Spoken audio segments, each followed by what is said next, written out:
porque eu sempre fui um técnico. Eu gostava de ser secretário porque eu podia aplicar as coisas que eu tinha aprendido, que eu acreditava como na minha formação de economista, mas eu nunca tinha vivenciado a política partidária, nunca tinha testado meu nome na urna. E é um desafio, viu? Vou te contar que é uma experiência única você disputar uma eleição.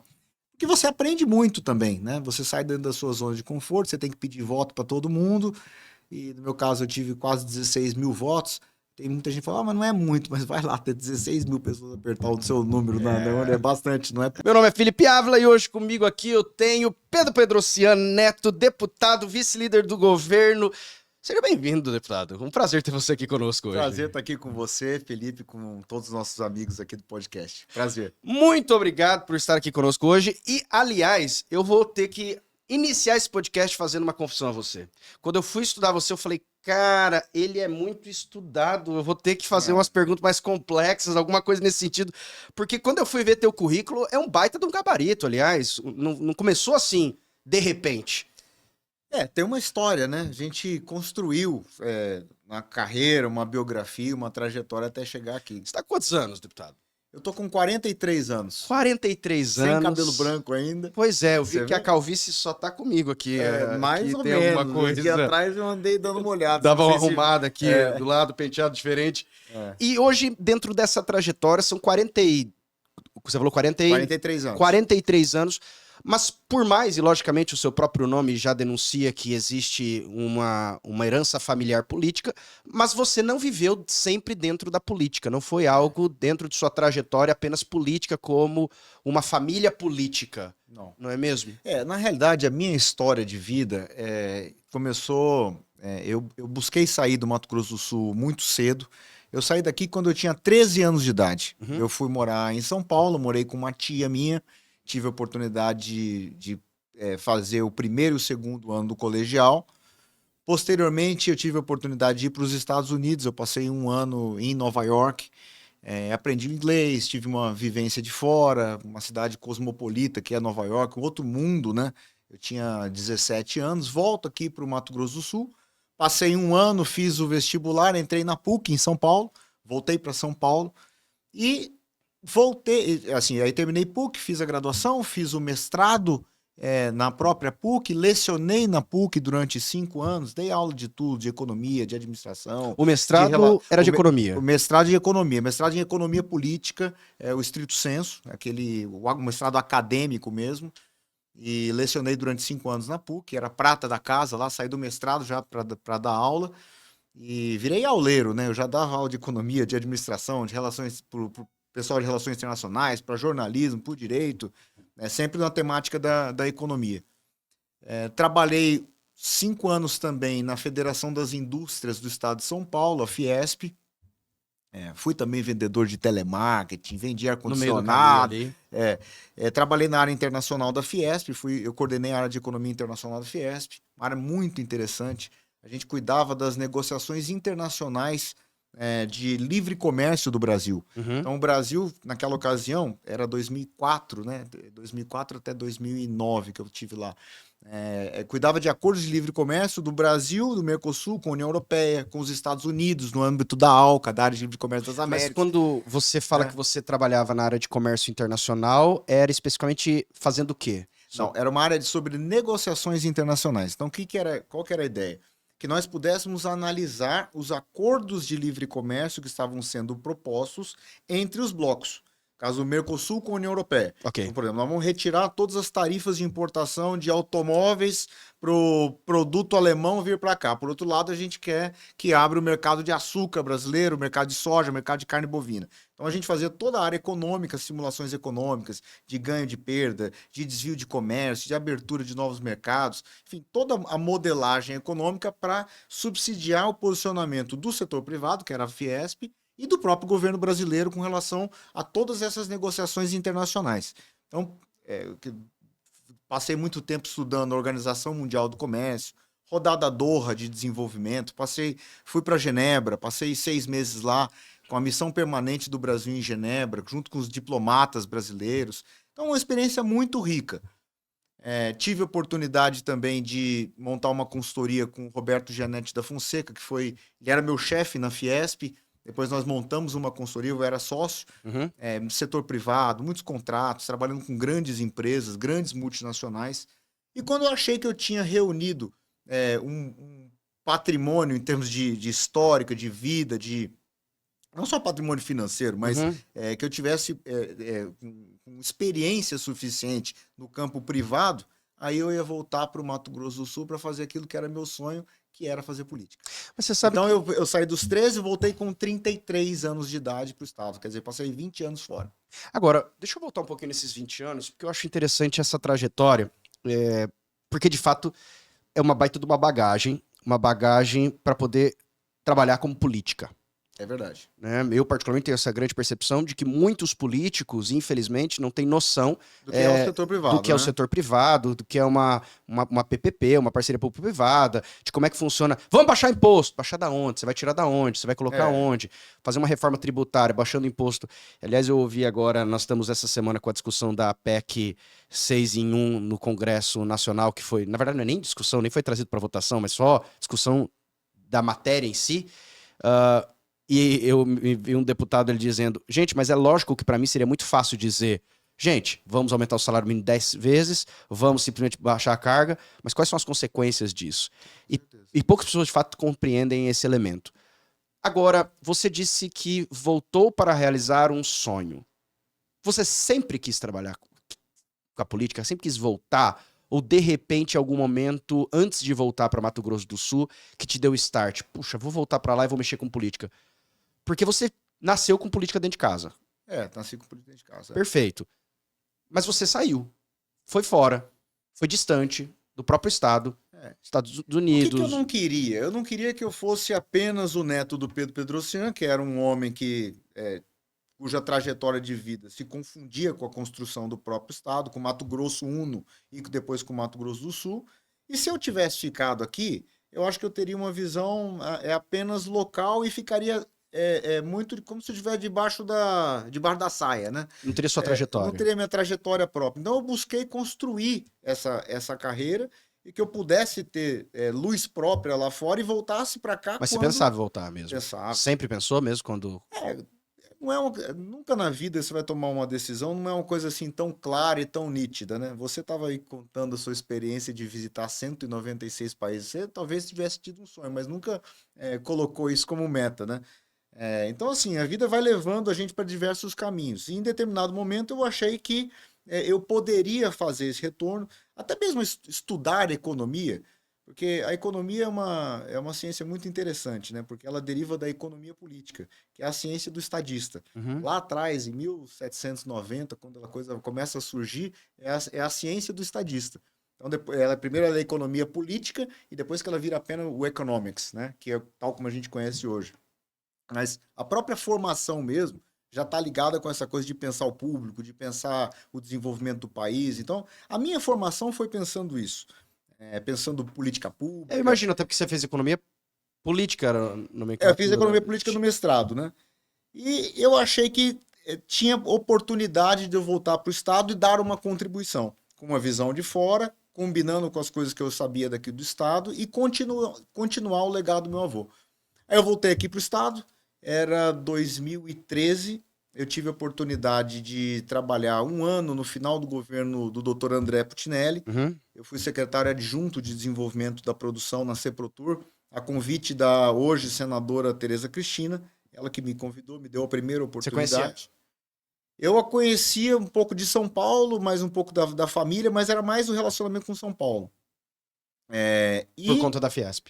Por conta da Fiesp e por conta do Roberto Gianetti, da Fonseca. E aí, quando eu volto para cá, tive essa experiência e, posteriormente, eu tive o convite do Marquinhos Trade para que eu fosse secretário de Finanças da capital. E aí, passei os últimos 5 anos e 3 meses com um desafio imenso, que era gerir as finanças de Campo Grande num momento delicado. Né? Deixa eu voltar um pouco, até porque eu gosto de entender um pouco a trajetória nesse sentido. Existem muitos caminhos que são trilhados por vocação, logicamente, mas a vocação não paga as contas, né? Eu sei que tem muita gente que diz, eu tenho uma baita de uma vocação, mas é lógico que você já era casado, nesse período você é casado há quantos anos? Eu casei em 2007. 2007. Então, nesse período quando você veio para Campo Grande de volta, você já estava Eu já estava casado. Você já estava casado, então você já Já. tem casado, você já tem família, tem Tenho toda uma 2 filhos. perspectiva. Você abandonou São Paulo, a empresa de gestão e tudo, para vir para Campo Grande e de repente ser secretário adjunto, ou você trouxe a empresa de gestão? Na realidade, como era uma consultoria e eu Aham. tinha E você era alguns sócio? clientes, eu era sócio, eu tinha uma participação, o grande patrimônio da consultoria era justamente os contratos que nós tínhamos. Então, tinha contrato, por exemplo, com uma multinacional de alimentos. E aí eu trabalhava para desonerar o imposto de importação daquele produto. A ideia era a Né? economia tributária para a empresa. Economia tributária para a empresa, e aí esses contratos proporcionavam algumas rendas. Uhum. E eu tocava daqui, durante um período eu fiquei na ponte aérea entre Campo Grande e São Paulo, mas com o objetivo já de migrar e de ficar aqui. Né? Então aí comecei a construir esse caminho aqui e fixei raízes no Mato Grosso do Sul. E aí, quando você inicia no Mato Grosso do Sul, o primeiro trabalho que você acaba tendo aqui é de secretário adjunto. De secretário adjunto. E quando você era secretário adjunto e trabalhava ainda em São Paulo, ou depois que se torna secretário adjunto, fica só de secretário? Não, aí eu já tinha interrompido a minha atividade, porque você não pode considerar, você tem dedicação exclusiva, né? Uhum. Você começa como secretário adjunto e pela primeira vez você oficialmente, pelo menos no Mato Grosso do Sul, ingressa num cargo, eu não sei se eu chamo um cargo político, porque de fato é uma nomeação política, mas tem uma parte técnica que de fato tem que trabalhar. Né? Os secretários, em geral, são extremamente técnicos. Só que você, na realidade, é o seguinte: você, como secretário, você é um agente político. Porque no exercício da coisa pública, a política é inerente. Agora, você concilia técnica com política, né? Você não vai fazer política partidária como secretário, né? Não é o que se espera. Uhum. Então, um cargo estritamente... No caso, secretário de desenvolvimento é estritamente técnico. E nessa época você ingressa como secretário e você começa a entender um pouco da máquina do lado de dentro. Porque eu consigo claramente ter uma visão da máquina, talvez como um cidadão normal, número 1, daquilo que eu vejo no Instagram, daquilo que eu vejo na mídia. Eu particularmente não faço isso, e acho que são poucos cidadãos que vão lá no portal da transparência, buscam fazer fiscalização de contratos, etc. Tal. São poucos que acabam fazendo isso, mas você começa a descobrir um pouco da máquina por dentro, como funciona. Era o que você esperava? Você começa a se surpreender com burocracias ou não? Essa é uma experiência muito interessante, porque quando você está no setor privado, você tem uma visão do setor público. Na realidade, são dois mundos completamente distintos, né? E existe uma grande incompreensão de quem está de um lado em relação ao outro. O privado, o público não entende o privado e o privado não conhece o público. É importante você ter essa vivência para você ver onde você pode construir pontes de entendimento. No setor privado, você tem muito mais liberdade para agir. Então, você está no pleno exercício da sua vontade. Se você tem capital, você pode empreender. Bônus e bônus, né? No setor privado, tudo aquilo que não é proibido é permitido. Uhum. No setor público é o contrário. Só é permitido aquilo que está definido na lei. Então você tem o princípio da legalidade. Toda e qualquer ação que você vai desempenhar tem que ter uma lei e uma norma que autorize você a fazer. Você não tem discricionariedade. Mas eu quero fazer uma outra coisa. É bom para o erário, é bom para a economia, é bom para a sociedade. Tem lei que prevê? Não, não tem. Então você não pode fazer. Uhum. Tá? Então tem uma série de regras. Então só isso já te cria uma série. Você diminui muitos graus de liberdade como gestor. Segunda coisa, que uma vez um chefe meu me falou, que é o próprio Janete, que para mim foi um cara que me ensinou muita coisa, né? Seja como economista, como gestor público. Ele foi ministro de comércio e de comércio exterior do governo Fernando Henrique. Uhum. E ele me falou o seguinte: ele tinha na ocasião, ele era presidente da Cotia Trading, que foi uma das primeiras tradings que começou a exportar na década de 80 no Brasil, fez o primeiro $1 bilhão exportado para a África e tal. Então ele era um grande empresário e tal. E aí ele chegou no governo, queria fazer tudo. Aí ele descobriu... Chegou com gás. Chegou com gás. E aí ele falou uma coisa que contaram para ele. Na empresa, você é dono, você é permanente e os seus funcionários são temporários. No setor público, ocorre o contrário. São os funcionários que são permanentes, porque eles são estatutários, eles são indemissíveis, e você, como gestor, você é temporário. Então, isso muda completamente a forma de fazer uma gestão. Tá? Então, você não tem liberdade para contratar e para demitir, como você tem no setor privado. A discussão sobre meritocracia é diferente. Existe meritocracia no setor público? Claro que existe, mas não é a mesma dentro do setor privado. Como assim? Por exemplo, o setor privado é muito mais discricionário a forma como você promove um funcionário. Por exemplo, assim, você acha que o fulano está indo bem? Você logo coloca ele de chefe, você tira o outro, você demite. No setor público você não faz isso. Você entendeu? Primeiro, você tem carreiras. Você tem progressão horizontal por tempo, você tem progressão vertical por aperfeiçoamento, tem regras, cada carreira tem uma regra. Então você tem inúmeras corporações dentro do Estado. Então, Agora, te decepciona um pouco quando você chega e se dá imediatamente diante desse modelo? E outra coisa, não é que você decepciona, você tem que entender como funciona Porque para com o tentar tempo- fazer. Eu imagino com o tempo exemplo, você se acostumando, mas imediatamente... Por exemplo, você vai comprar. Se você está na sua empresa, Ok. você vai comprar esse copo aqui. Você tem o dinheiro, Vou ali e compro. você vai lá e você manda o Pix e compra. Uhum. No setor público não é assim. Você tem que fazer uma licitação para você comprar o copo. E aí você tem regras. Mas eu queria comprar esse copo. Mas o outro copo não te atende também? Então você tem uma licitação. O processo licitatório é extremamente demorado. Tudo que você faz é mediante processo. Os processos são auditados pelo Tribunal de Contas. Você é questionado pelas suas ações.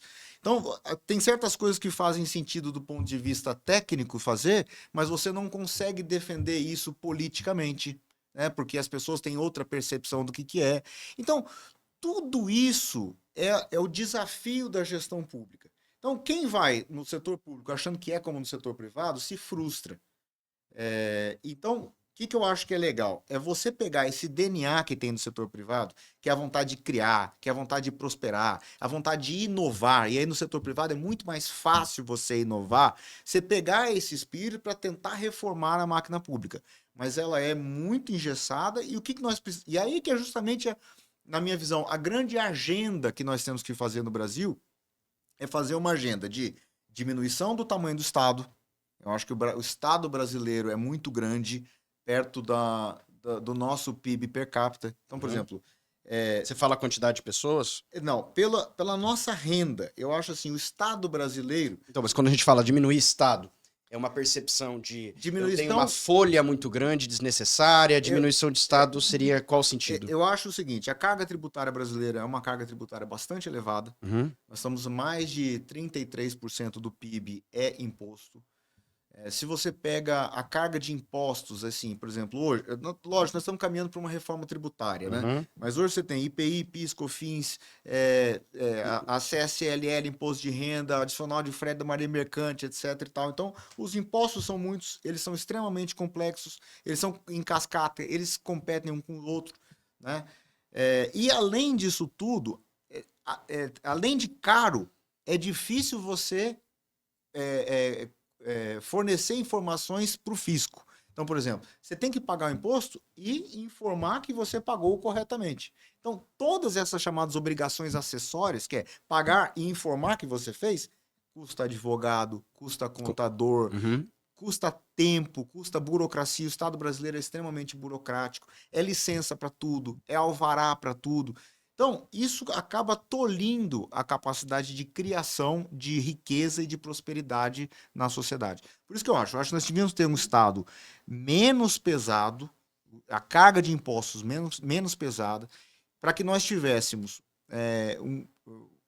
na verdade, sim, nós precisamos de uma despesa menor para que nós pudéssemos sustentar esse Estado com um volume de carga tributária menor e tirado das costas das famílias, dos trabalhadores e dos empresários essa carga de sustentar isso tudo e fazer com que a economia possa crescer. Dá uma olhada no que aconteceu no mundo nos últimos 30 anos. Você pega, por exemplo, eu peguei um dado extremamente interessante. Em 2000, os Estados Unidos representavam 25% de toda a produção industrial no mundo. Se você pegasse os outros países da OCDE, que são Organização para a Cooperação e Desenvolvimento, que é basicamente Europa, os países desenvolvidos, tem Japão, tem Coreia, tem Austrália, etc. e tal, essa turma representava basicamente aí 2/3 da produção mundial de produtos industriais manufaturados. Aham. A China representava 6%. Hoje, a China sozinha representa 45% da produção industrial mundial.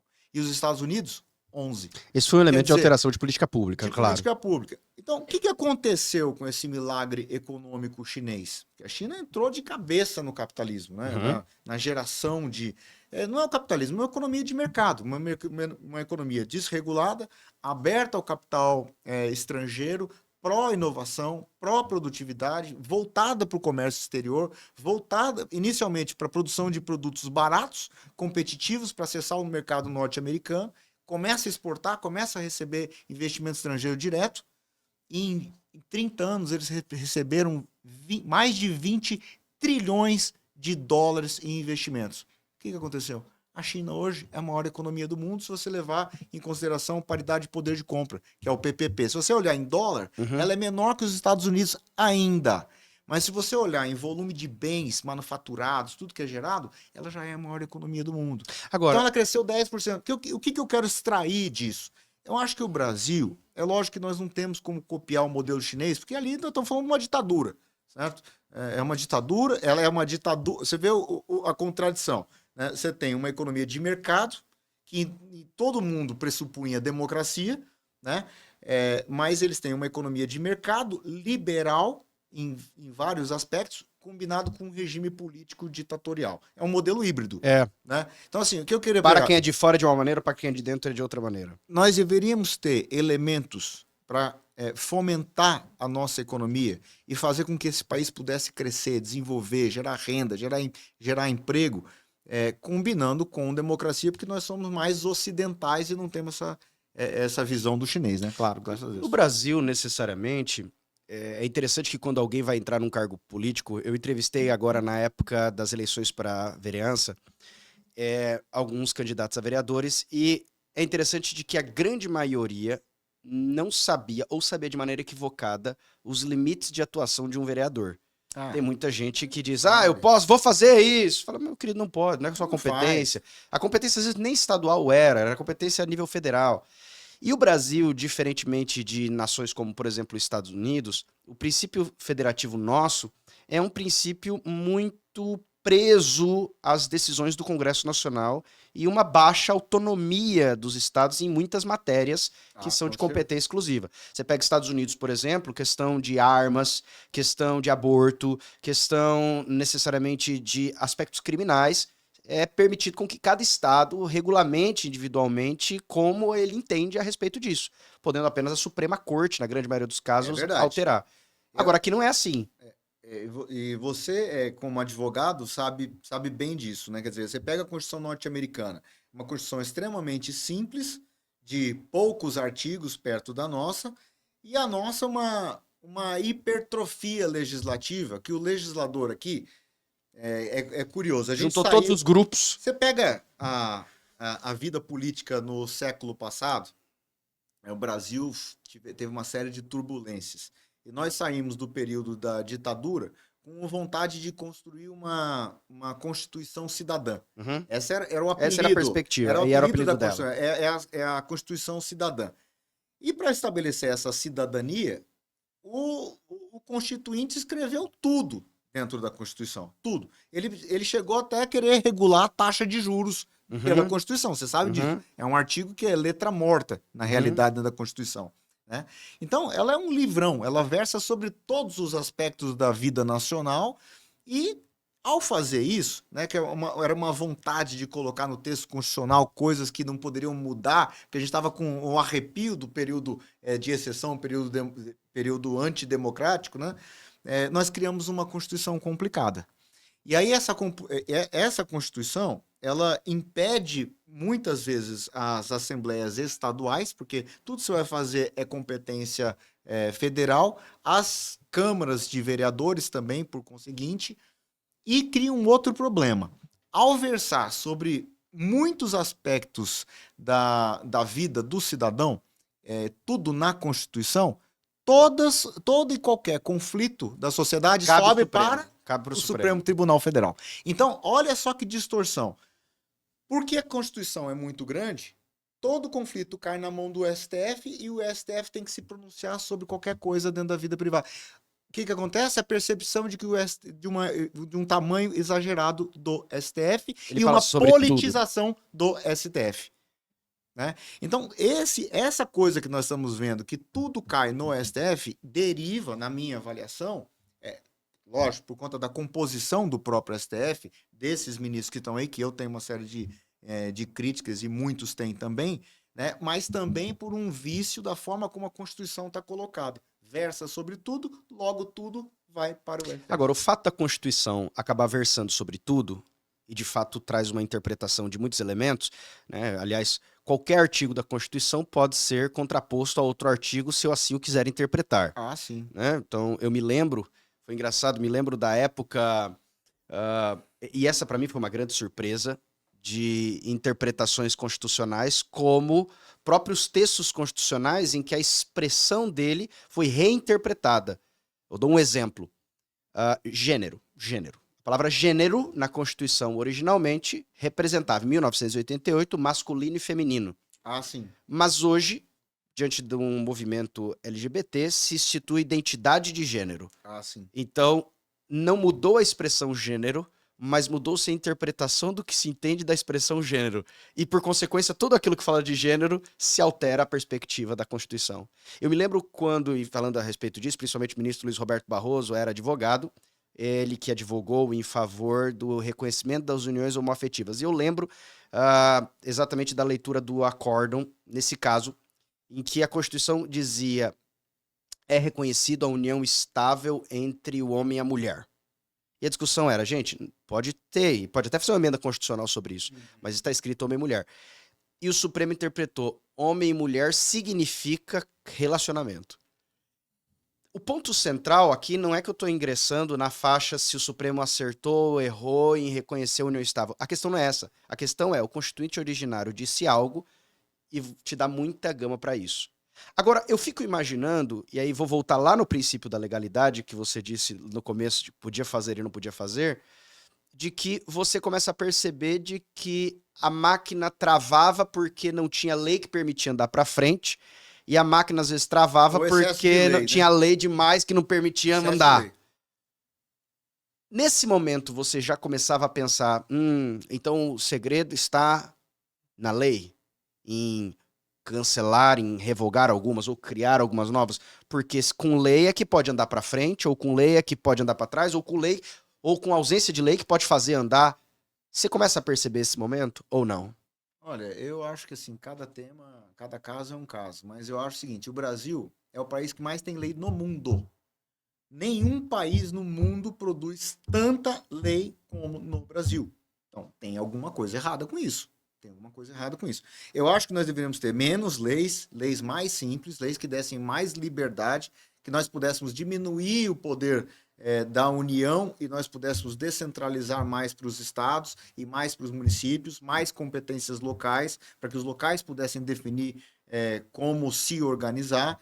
E eu acho assim, aí é um pouco da forma. Estamos entrando muito no direito, né? Eu não sou advogado, sou economista, é você que sabe melhor que eu. Não, mas você é deputado, você tem que estar lá no que. Mas eu acho assim que nós temos que fazer. Tem coisas assim que nós precisamos entrar dentro da lei e fazer enfrentamentos, né? Toda discussão sobre saúde pública, são temas importantíssimos, temas da assistência social, a discussão sobre educação, a discussão sobre economia. Então, eu acho que tudo isso carece de lei. Por exemplo, você pegar marco do saneamento básico, precisou de uma lei, né, para universalizar o acesso de água, universalizar o acesso de esgoto do Brasil. Então, são legislações específicas que eu acho que vale a pena avançar. Nesse momento, você está como relator do orçamento 2025. Sim. E, aliás, acho que tem tudo a ver agora com todo o escopo de onde você veio, né? Desde secretário de Finanças de Campo Grande, toda mestre em economia. Mas a sensação que eu tenho muitas vezes é que quando analisa um orçamento, é mais um viés político do que necessariamente um viés econômico. Em que aspecto? De tomar as decisões do que nós vamos usar o dinheiro especificamente do orçamento. Está errada essa percepção? Não, não. Na realidade, eu acho que as coisas no setor público caminham em paralelo. Técnica e política. Tá. Porque é diferente da tomada de decisão dentro da sua casa. Uhum. Dentro da sua casa e dentro da sua empresa, você não deve satisfação a ninguém. No poder público, você toma decisões, mas você toma decisões baseadas naquilo que a sociedade espera de você. É lógico que eu acho que num governo que, tal como o governador Eduardo Riedel, busca governar para todos, todos os diversos segmentos da sociedade representados, é natural que ele vai olhar para todos. Mas, assim, você toma uma decisão e você afeta interesses, certo? Uhum. E aí você vai buscando corrigir aquilo que é possível fazer. Às vezes você acerta, às vezes você erra. Às vezes você toma uma decisão, você não sabe a implicação que aquilo tem na vida da sociedade. Então, ela tem que ser construída a quatro mãos, isso que eu quero dizer. O orçamento ele vai ser construído pelo governo, ele vai ser construído pela Assembleia Legislativa, ele vai ser construído pelos trabalhadores do Estado, pelos empresários, pelos diversos segmentos. Cada um tem o seu quinhão, digamos assim, seus interesses. Para quem nos assistem, deputado, e não sabe exatamente como funciona o orçamento, como é que é isso? Como é que você coloca primeiro na mesa? Como é que funciona uma reunião? Como é que funciona uma deliberação para definir para onde a gente vai gastar ano que vem, por exemplo? Primeiro, você olha, de um lado, como assembleia é uma coisa, né? E quem elabora o orçamento é o governo. Ele vai olhar, em primeiro lugar, o orçamento do ano passado, você vai ver aquilo que era a dotação orçamentária existente na saúde, na educação, você vai olhar as determinações constitucionais sobre aquilo. Por exemplo, você tem que gastar 25% na área da educação, da receita corrente líquida. Você não pode gastar menos que isso é improbidade Agora você pode escolher onde vai gastar, claro. Aí você tem que gastar, no caso do município, você tem que gastar 15% com a saúde. Se for menos do que isso, você não pode. Campo Grande gastava o dobro do que isso de saúde na nossa época. Chegava a gastar mais de 30% do orçamento. Então, você tem algumas regras que são definidas legalmente, constitucionalmente, que você tem que seguir. Você olha para o orçamento do ano anterior, verificou aquilo que é despesa de natureza continuada. Então, por exemplo, coleta de lixo. Aí eu tenho em Campo Grande, eu tenho um contrato com a Solurb que é 12 milhões de reais por mês. Ele tem uma projeção de crescimento com base no lixo gerado. Então, eu reservo para o ano que vem aquilo. Eu olho para os hospitais. Bom, a Santa Casa custa 5.350.000 por mês. Então, eu faço aquela projeção com reajuste e vou montando o orçamento da saúde, o orçamento da educação, a previsão de reajuste de todos os servidores. Você tenta fazer um mapeamento de que são as expectativas das diversas categorias.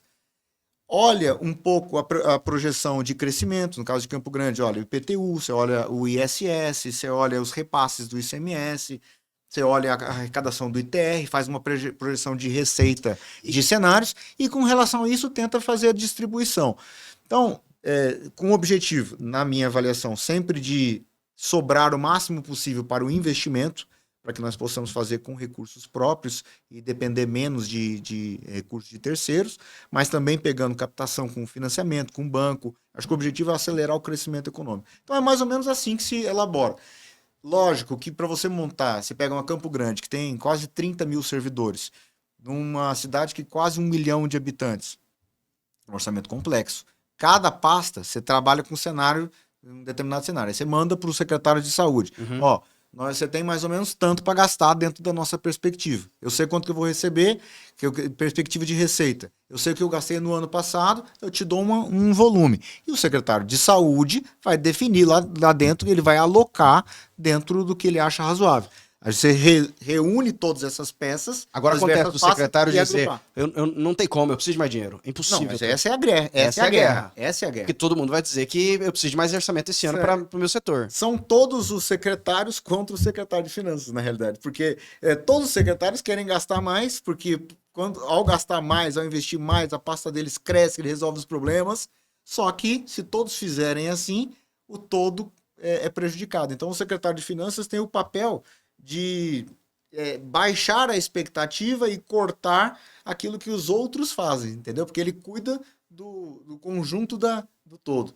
Tem uma historinha, uma anedotazinha até parecido com o papel do Banco Central. O Banco Central, a função do Banco Central é retirar o chopp quando a festa está bombando. O que é isso? É quando a economia está crescendo, está indo tudo muito bem, crescimento econômico. Aí o que acontece? Acontece uma inflação, né? Porque a economia está aquecida e o Banco Central tem que pegar e puxar os juros, ele tem que fazer política monetária contrativa. Né? Então ele retira o chopp quando a festa está ficando boa. Então um pouco do papel do secretário de Finanças é isso, é você segurar a despesa para que o conjunto da obra de um governo possa ter bons resultados. E agora a Câmara, ela acaba entrando, a Assembleia no caso, acaba ingressando nisso exatamente dando o aval final. Essa é a responsabilidade da Assembleia no orçamento? O Executivo, ele elabora a peça orçamentária, é competência privativa dele fazer isso, só que ele precisa de uma autorização, que é a Câmara quem faz, no caso do município, e a Assembleia Legislativa, no caso do Estado. Sim, mas no caso do Estado, por que a Assembleia travaria? Porque, em tese, quem define é o governador. A priori, eu vou falar do governo, também o executivo. Ele organizou todo o salário e ele já definiu entre as secretarias dele. Teve a briga interna da secretaria, ele falou, eu quero mais dinheiro, eu quero menos, e definiu o papel. Tá aqui, ó. Pronto. Vocês vão gastar isso aqui para cada Assembleia. Mando para a Assembleia. Por que a Assembleia não aprovaria? Aí depende muito também. O que uma oposição poderia levantar num caso como esse? O que poderia ser? Tudo em tese, né? Claro, em tese. Claro. Por exemplo, vamos falar num caso. Nesse ano, nós tivemos discussões importantes sobre o caso dos aposentados e pensionistas do MSPrev. Tá? Existe uma reivindicação desse grupo para o fim da taxação dos 14% incidente sobre os inativos, certo? Foi aprovada uma reforma da Previdência no passado. Essa reforma da Previdência foi importante naquele momento para que o Estado de Mato Grosso do Sul tivesse boa saúde financeira e atravessasse uma crise, correto? Foi feito isso no passado. Esse orçamento que nós, de repente, o governo mantém, por exemplo, o status quo. Mas existe um grupo que não quer isso, né? Que quer, por exemplo, extinguir os 14%. Então, em tese, tudo em tese, como exercício, esse grupo poderia demandar à Assembleia para que o fim dessa taxação de 14%, que vai diminuir a receita do Estado, tivesse que estar refletido dentro do orçamento. Entendi. Então, em tese, a Assembleia Legislativa poderia entrar dentro desse tema. Ou, por exemplo, se a Assembleia Legislativa achar que o repasse dos hospitais, do hospital regional, deveria ser majorado por tais motivos, ela, em tese, poderia fazer uma alteração dentro das rubricas da saúde para colocar aquilo lá. Então, assim, a Assembleia Legislativa, ela tem como uma função ouvir a sociedade, receber os diversos segmentos da sociedade civil organizada, seja sindicatos, seja empresários, seja grupos de pressão, etc. Tudo absolutamente legítimo, vão exercer a pressão democrática dentro da Assembleia Legislativa e a Assembleia vai tentar fazer esse diálogo com o governo.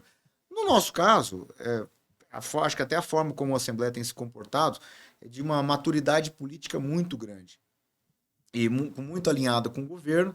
Então, a gente tem alterado pouco, na realidade. Até mesmo porque a peça orçamentária que veio é uma peça bem elaborada, bem discutida, validada, convalidada. Então, eu acho assim que uma boa lei orçamentária a gente altera pouco. Mas, ainda assim, foram feitas inúmeras emendas dos deputados. O Poder Legislativo, em tese não, na verdade não é nem tese, de acordo com a própria Constituição Estadual, ele tem duas funções que são funções essenciais dele. Ele vai fiscalizar e legislar. Eu já perguntei para alguns outros... E representar. Eu perguntei para alguns outros políticos, de fato, como seria a dificuldade de você, na prática, fiscalizar um amigo teu. Porque eu fiscalizar alguém que eu não gosto é até mais fácil. Né? Eu vejo alguém que eu não gosto fazendo algo que eu não concordo. Agora, como funciona agora dentro de um cenário da política? Hoje você está como vice-líder do governo. Como fazer uma fiscalização efetiva, sendo que se você falar mal, vou talvez usar essa expressão, pode te prejudicar politicamente ou te prejudicar dentro da sua categoria onde você está incluído ali? Olha, eu não vejo que você, por ser governo, você não possa exercer a crítica, né? Eu acho que a gente faz, mesmo, por exemplo, eu sou vice-líder do governo, eu sou governista, eu sou um deputado da situação. Uhum. Acho que o governador Eduardo Riedel está fazendo um bom trabalho, acredito na forma como ele tem gerido o Estado, a visão de desenvolvimento que ele tem do Mato Grosso do Sul se coaduna com a que eu tenho, e, portanto, eu participo dentro dessa visão de projeto. Eu sou governista não é porque eu quero estar com o governo, é porque eu acredito na forma como o governador está conduzindo o governo. Mas a coisa Correto? que você acaba discordando no meio da jornada. Mas mesmo dentro do governo, existem pontos que nós temos visões distintas. Né? E aí você pode exercer a crítica na forma da sugestão, participando. Eu acho que a gente tem que evoluir no país, né, dessa coisa da oposição pela oposição, muito mais a busca por um projeto de poder, um projeto político. Acho que, na verdade, nós estamos falando de um projeto de Estado, um projeto de longo prazo. Qual o projeto de Mato Grosso do Sul que nós queremos para nós, para mim, para meus filhos, para nossos netos? Então, é olhar a política um pouco acima do interesse comezinho da política partidária de curto prazo, da lacração, do like, sabe? Eu acho que a gente tem que ter um pouco de maturidade política nesse aspecto. E nós temos feito uma série de coisas que, quando tem problemas, leva para o governador. Mas dentro dessa lógica de que o governo está na linha correta. Eu queria avançar um pouquinho em alguma das demandas e projetos que o deputado tem trazido e que, particularmente, eu tenho achado interessantes e válidos. E eu fico curioso o porquê ou quais são as motivações de quem é contrário. Uma delas em especial, e eu sei que é uma bandeira que tem sido levantada pelo deputado nos últimos tempos, tem sido no tocante à isenção de ICMS, por exemplo, para hospitais filantrópicos, aqueles que, ora, se por acaso existe uma perspectiva de que é para o povo, não tem sentido pagar imposto disso. Eu, a priori, também acho meio óbvio essa questão. Eu nem sabia que pagava, vou ser bem verdadeiro com você. Explica um pouquinho mais disso. O que você está querendo levantar nesse O óbvio é o mais difícil. Não é óbvio que hospital filantrópico, Santa Casa, não visa o lucro, presta serviço para o SUS, exclusivamente dinheiro para SUS, que ele possa, lógico. Não é natural que ele não fosse taxado? A mim parece óbvio, mas tanto que não é óbvio que não está na lei hoje. Então, se você pega hoje os hospitais filantrópicos, eu montei uma frente parlamentar de defesa das Santas Casas e dos hospitais filantrópicos, que é uma iniciativa inédita dentro da Assembleia Legislativa, e ela tem como objetivo defender esse grupo e fortalecer esses hospitais, porque fortalecendo esses hospitais você consegue entregar a saúde lá na ponta. E se você pega hoje a legislação de ICMS, do PIS, da COFINS, etc. e tal, você vai ver que eles geram de tributo? Você levantou essa informação? Nós estamos fazendo um levantamento que a Secretaria de Fazenda que está em parceria conosco levantando. Tá? Eles não são contribuintes do ICMS. Tá? Então, quando ela presta um serviço, até mesmo é serviço, não é ICMS na mercadoria, certo? Então, eles não são contribuintes do ICMS. Mas quando eles compram, quando compra medicamento, quando compra material médico hospitalar, quando compra órtese, prótese, poderia vir mais barato. Ele poderia comprar sem o ICMS.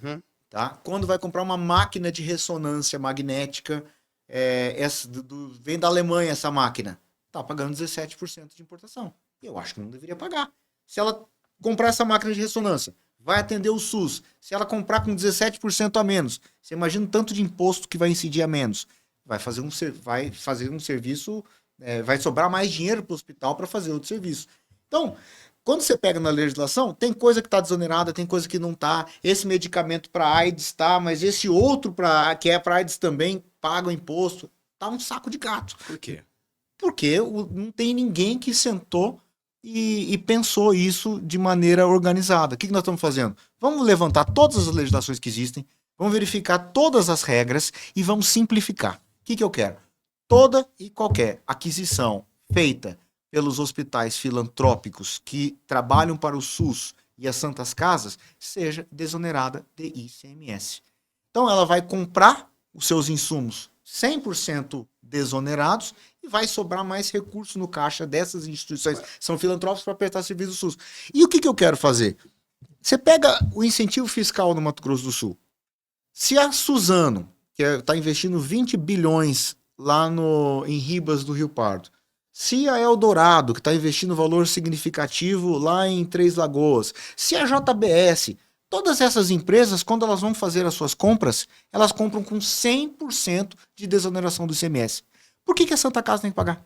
Por que a casa da mãe pobre, lá de Glória de Dourados, tem que pagar imposto quando as indústrias incentivadas no estado não têm? O que eu quero? Isonomia. Eu não quero favores. Eu quero. Se estende para uma empresa privada que visa o lucro, por que não estender para um hospital que é filantrópico? Qual foi a posição do governo já nessa pré-elemento? Favorável, em princípio. Só que você veja. Porque é menos dinheiro no caixa. É menos dinheiro no caixa, mas aí é objetivo de política pública, né? Eu acho que assim, não vale a pena o Estado viver da arrecadação de hospital filantrópico. Né? Aí tem que ver qual que é o valor disso para ver se cabe dentro do orçamento. Aí, de novo, ver. É bom o projeto? É. Mas dói no orçamento? Tira muita receita? Pode ser que sim. Aí nós temos que ver a forma de você construir isso. Será que vai ser tudo imediatamente? Mas ou nós vamos fazer caso, por fases? Você visualizaria apenas diminuindo o orçamento, diminuindo a carga tributária, ou, olha, a gente vai ter que diminuir, eu posso até diminuir aqui, mas vou precisar aumentar ali agora, eu não posso diminuir meu caixa. Até, assim, poder... Alguém vai ter que pagar a conta não necessariamente disso. Que você... Não necessariamente. Por quê?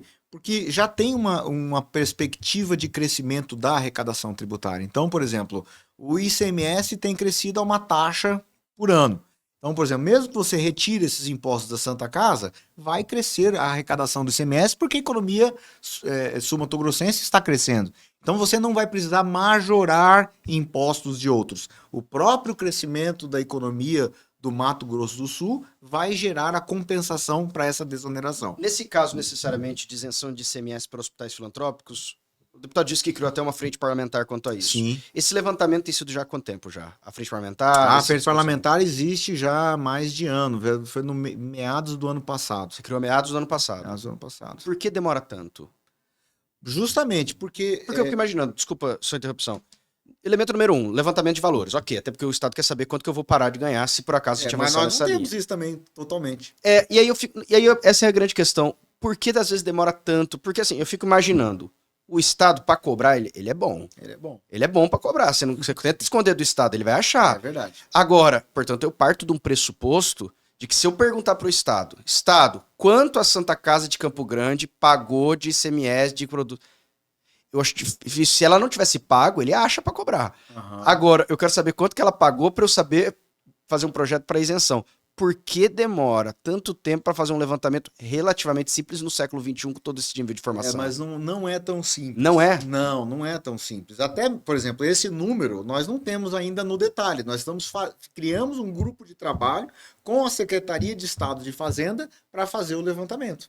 Então, porque envolve você olhar contribuinte, olhar produtos que são adquiridos, nota fiscal, o ICMS tem inúmeras regras, tem o imposto que vem do outro estado, que é devido para o estado de origem, que é devido para o estado do Mato Grosso do Sul.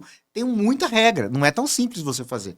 Então, por exemplo, nós montamos um grupo de trabalho para aprofundar nesse tema e mais, para você fazer toda e qualquer matéria tributária, quero reduzir o ICMS Santa Casa, ok? Ok, Mato Grosso do Sul quer fazer isso. Vamos supor que tivesse tomado essa decisão. Quero fazer.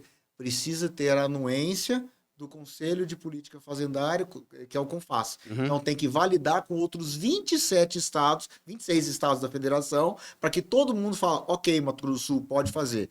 Nesse momento de tempo, nós estamos nessa validação. Estamos escrevendo o que poderia ser um acordo para validar com os outros 26 estados, para que aí sim, o meu projeto de lei que eu já apresentei possa tramitar na Assembleia Legislativa sem inconstitucionalidade. Veja o que é essa negociação. Então, não é nada simples, não é nada trivial, mas eu acho que é isso que vale a pena, é para isso que vale a pena ser deputado. Por que você quer ser deputado, Pedro? Porque eu quero resolver a vida da Santa Casa. Eu quero ser deputado porque eu quero entrar e resolver um problema real das pessoas. Agora, tem gente que quer lacrar, tem gente que quer ir pro like, tem gente que está na esfera da internet e está deixando a economia real, a vida real, o cidadão real de lado. eu quero fazer essa diferença. Falando sobre essa diferença, eu sei que já fazem um bom tempo que o deputado tem se envolvido no tocante à BR-163. É verdade. Aliás, existe uma deliberação agora sobre duplicação, mas mais do que deliberação sobre duplicação, isso não veio de agora. Antes de ouvir o próprio presidente da CCR, obrigado. Antes de ouvir o próprio presidente da CCR, havia discussão sobre aumento de pedágio. É verdade. E aí acabou, o presidente veio, e aí agora é outro assunto, é sobre duplicação. Hoje, a BR-163 é a BR, aliás, essencial dentro do nosso estado, para o desenvolvimento. Rodovia da Morte. A rodovia da morte. E porque é da morte pelo tanto e volume que acontece dentro dela de veículos. Verdade. Eu vi uma narrativa da CCR dizendo 2 elementos. Elemento número 1, de que o acordo originário não era esse, de fato, de concessão, né? Ó, eu vou fazer uma concessão, eu aceito, e eu aceito dentro desses pressupostos. Ok, então vou aceitar. Agora você está me requerendo outras coisas que não foi o que eu aceitei. Esse seria o primeiro elemento. E o segundo, de que não tem condição. Até teria, mas eu preciso botar mais pedágio. Bom, muita calma nessa hora. Porque, assim, a CCR, ela é uma empresa que em outros estados da federação presta um bom serviço. Pega São Paulo, ela presta um bom serviço, ela é concessionária de inúmeras rodovias, mas no caso do Mato Grosso do Sul, ela tem problemas e tem problemas gravíssimos. Tá? Ela descumpre esse contrato de concessão que foi assinado lá em 2014, quase na sua integralidade. O que estabelecia esse contrato de concessão firmado em 2014, está agora com 10 anos? Uhum. A obrigatoriedade de se duplicar os 845 quilômetros de sua extensão. Para que as pessoas que estão nos vendo saibam, ela vai ligar o Mato Grosso do Sul de norte a sul, Uhum. ela começa lá em cima do estado, em Sonora, ela vai Mato descendo, Grosso. Coxim, São Gabriel, Bandeirantes, Araguari, Campo Grande, Nova Alvorada, vai descer até lá em Mundo Novo, no estado. Então são 845 quilômetros. Ela teria que fazer essa duplicação, ela não fez isso, ela fez cerca de 150 quilômetros, e que tinha uma regra no contrato que é o seguinte, ela só poderia cobrar o pedágio depois que ela fizesse 10% desse valor. Então ela chegou, fez 150 quilômetros, que era o necessário para cumprir o mínimo, começou a cobrar o pedágio. Quando ela faz isso, ela alega que houve desequilíbrio no contrato. Ela, na realidade, ela judicializou, estabeleceu uma série de coisas, colocou em regra que mudou pesagem de caminhão, uma série de coisas, que teve mudança de demanda no fluxo da rodovia. A verdade verdadeira é que fizeram um estudo de demanda que previa um determinado fluxo de veículos que não aconteceu. Então, ela entrou dentro de um projeto que ela imaginou que ia ter X, só que tinha metade daquilo de fluxo de veículos. Mas você fala isso para ela aceitar a concessão. Aceitar a concessão, tá? Então, houve uma frustração no fluxo de passageiros, no fluxo de carga, então, portanto, uma frustração na sua receita projetada. E ao verificar isso, ela judicializa e solicita reequilíbrios constantes, que eu tenho que majorar o pedágio para compensar isso. Só que o edital de concessão é explícito em dizer que frustração de demanda, de fluxo de passageiros, não é motivo de realinhamento. E isso não exime ela de fazer as suas obrigações de investimento. Ou seja, era o risco inerente do concessionário fazer o investimento e ficar sujeito ao risco de se vai ter. Você não sabe se vai ter mais carro ou menos carro. Mais carro ou menos carro, mas isso era um risco do empreendedor, do investidor. Eu deveria aceitar isso. Mas o judiciário entendeu o que dessa cláusula específica? Mas aí não é simples, tá? Porque ela judicializou tudo. Inclusive tem um dispositivo no contrato que a Agência Nacional dos Transportes Terrestres até usou, dizendo o seguinte: se ela não duplicar, ela tem que ter um desconto no pedágio. Eles fizeram uma conta, faltou tanto para você fazer os seus investimentos, então eu tenho que fazer um desconto de 52% no valor do pedágio. Tá? Então, por exemplo, você paga R$10 do pedágio, você tem que tirar R$5,20. Uhum. Tá? Deveria fazer isso. A NTT faz essa normativa, ela faz o desconto, a CCR judicializou e Você acredita que a NTT não recorreu à decisão? Então, são essas coisas, assim, que você como advogado já entendeu, né? Então, assim, eu acho que o poder... Ops, esqueci de recorrer. Perdemos o prazo. Perdi prazo. Ops. Né? Então, assim, a agência regulatória, muitas vezes capturada pelo interesse do concessionário. Então, você chega lá, parece que, né, o objetivo é salvar o acionista. Então, quando na realidade é o Mato Grosso do Sul que está ficando de lado. Eu não estou falando dessa gestão da NTT, o negócio já tem 10 anos, mas é muita omissão, é muita leniência. Mas qual foi o posicionamento do presidente da CCR? Vocês tiveram a oportunidade de fazer uma audiência com ele, conversar? São vários, já foram trocando, outros e tal. Até gente técnica, gente competente, gente séria, né? Mas ele está defendendo o interesse dele que eu digo dos acionistas da CCR. E eu acho que o nosso papel é defender o cidadão do Mato Grosso do Sul. Bom, a situação é essa. Hoje, nós temos 2 caminhos. Ou rescinde-se o contrato com a CCR-MS Via. Mas é discricionalidade do executivo. Federal. Tá? Federal. Mato Grosso do Sul, governador Eduardo Ritter, Assembleia Legislativa, o que vocês podem fazer? Muito pouca coisa. A gente pode gritar, a gente pode usar o nosso poder político da bancada federal para pressionar a NTT, para pressionar o Ministério dos Transportes, para pressionar a Presidência da República, para que eles possam tomar a decisão. Porque a caneta está com o governo federal. Tá? Então, nós buscamos essa interlocução para fazer isso. Esse contrato poderia ser rescindido por descumprimento das obrigações da CCR. Tá? Se isso fosse feito, o que ia acontecer? Consequências. Primeiro, a CCR, ela não só, ela já até manifestou no passado o interesse de rescindir, mas ela quer ser indenizada pelo investimento que ela fez. Olha só, nós achamos que ela tá em débito conosco, né? Os advogados da CCR acham que é o contrário, que acham que é a União quem tem que pagar para ela, é a viúva quem está devendo para ela.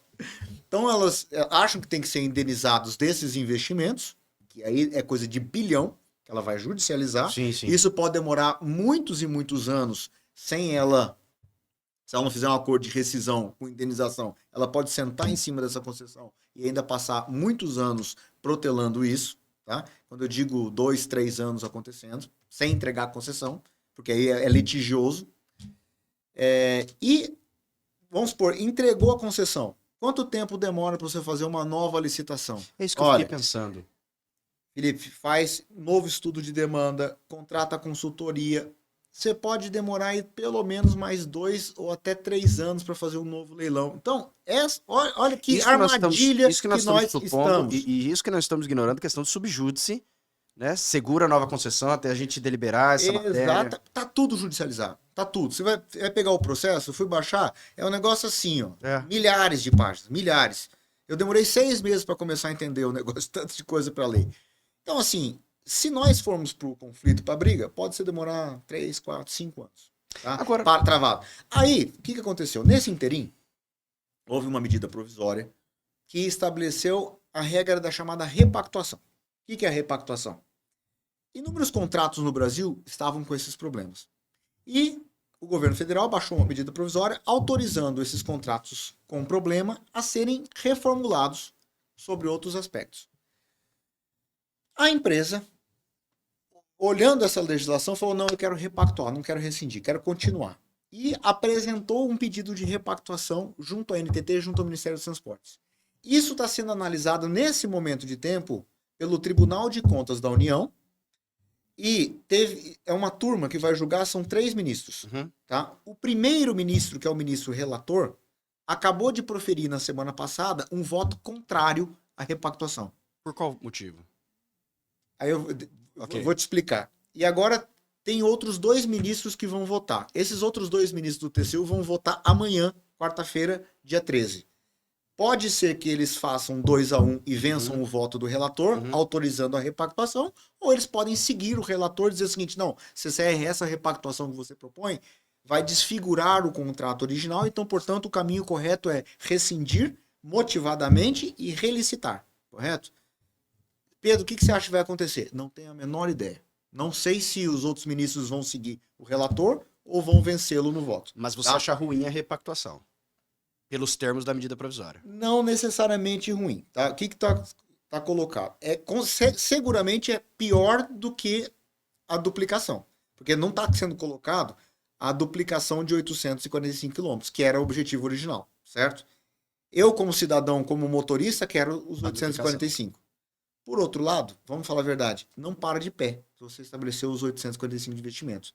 Concessionário nenhum vai fazer. Não tem fluxo de demanda em vários lugares que dê sustentação a esses investimentos. Então, entre os 150 quilômetros e os 845 que tem lá, tem um caminho do meio. O que é o caminho do meio? É o que a CCR está propondo. Bom, ela está propondo que a gente vá para 333 quilômetros de duplicação. Uhum. Vai ter mais, aproximadamente aí uns 300 e tantos de faixa, de terceira faixa. E vai ficar aí mais ou menos aí uns 200 quilômetros de faixa simples. Tá? Resumindo, resumo da ópera. Tá? Se isso acontecesse, eles prometem já investir já no começo do ano que vem, já começar as obras. Então nós vamos destravar e seriam 7 bilhões e 500 milhões de investimento de CAPEX. Então é um investimento significativo, a gente destrava, resolve os principais pontos de gargalo e tem locais mesmo que não tem muito fluxo de veículos. Tá? Vamos falar a verdade. Tem, às vezes na região norte, tem alguns lugares que não tem muito fluxo. E esse novo dispositivo do contrato, o que ele estabelece? Não tem volume para sustentar duplicação. Mas se no futuro começar a ter uma indústria montada ali e ali começar a estrangular, fica o concessionário obrigado a fazer terceira faixa e chegar até a duplicação, se você verificar isso, tá? Tem esse dispositivo do contrato.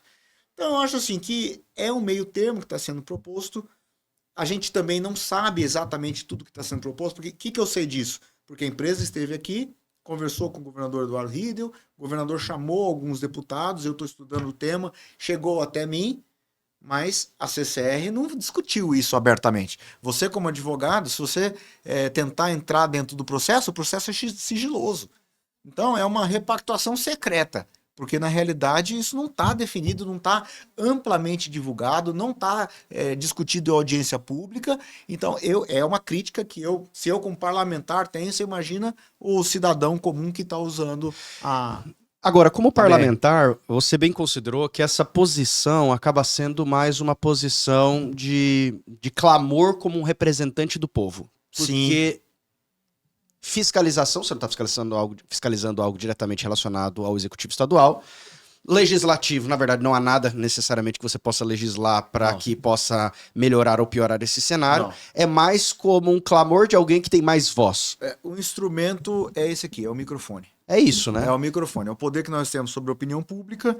Certamente influencia deputado federal, influencia senador, a NTT está olhando, a CCR está olhando o que nós estamos fazendo aqui, e a pressão política, administrativa e jurídica. Aliás, nós entramos, tá? Bem da verdade, nós entramos com algumas ações, tá? Eu entrei com uma denúncia no Ministério Público por descumprimento das obrigações da CCR, e essa ação ainda não foi julgada. A Assembleia Legislativa, eu e outros deputados, formamos uma comissão de acompanhamento também e entramos com um pedido de terceira parte interessada do processo no TCU. E nós ajuizamos uma ação que a juíza não deu a liminar, ela quis ouvir a CCR para tomar a decisão, pedindo o congelamento do pedágio até que a CCR se obrigasse a fazer os investimentos. Então, assim, olha, se não tem compromisso de investimento, então pelo menos que não aumente o pedágio. Mas essa movimentação jurídica é na qualidade de cidadão? Não, nós criamos uma ação civil pública. Uma ação civil pública. Agora, essa questão de logística é algo absolutamente imprescindível para o nosso estado. Fundamental. Né? Não apenas por uma questão do agro. Eu conversei com alguns produtores e eles consideraram para mim, principalmente levando até a China, e eles falaram, olha, quando nós saímos daqui do Mato Grosso do Sul e vamos até o litoral, pelo menos 30% a gente perde no caminho. 30% é muito.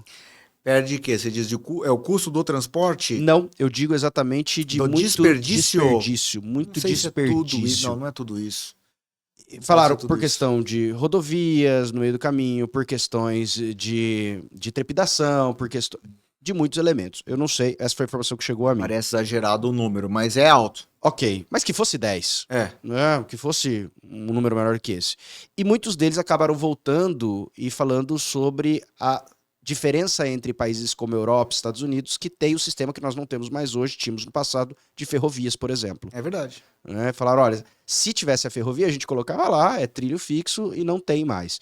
Eu sei que esse é um assunto que de fato já foi debatido até pelo deputado nessa situação, mas é um investimento monstruoso. O último número que eu vi, eu estava falando pelo menos de 17 bilhões. 17 bi.